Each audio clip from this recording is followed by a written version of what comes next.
Hi everyone. One solution of this equation is -2. That means when we use synthetic division, we'll get a 0 for the remainder, and we need to find the sum of the remaining solutions. So what we're going to do is use synthetic division, and just know that your coefficients are 1, 5, 5, and -2. So let's get started. So we really have x plus 2 because our solution is -2. So you plug -2 and then write down your coefficients, which are 1, 5, 5, -2, and then bring down the 1 and multiply and add, multiply and add, multiply. Let's see, did I do this right? Let's see, what did I do wrong here? Okay, so this is -6, add, multiply, going too fast, so 2, and so there we go.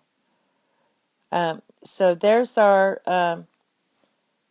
final. We started with x cubed, so we really have x plus 2, and then go down 1. So this would be x squared plus 3x minus 1 equals 0. So we have to find the solutions for this piece, setting this to 0.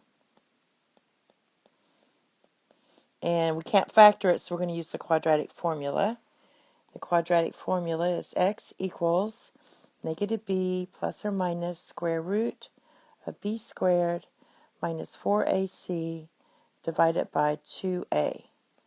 In our case, our a equals 1, our b equals 3, and our c equals -1. So plug everything in, and you're going to get -3 plus or minus square root of 9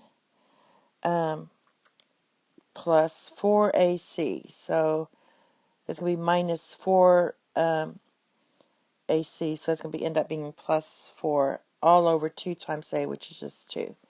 So finally, we get x equals -3 plus or minus square root of 13 divided by 2. So our two solutions are x. Let me just write them this way. -3 plus square root of 13 divided by 2, and -3 minus square root of 13 divided by 2. And we want to add these to get the sum. If you want to write it this way, we can write it as -3 plus square root of 13 minus 3 minus square root of 13, all divided by 2. And to get your sum, what will happen is these square root of 13s cancel out. So we get -6 divided by 2, which equals -3. And that's your final answer. Thank you. Have a nice day. Bye-bye.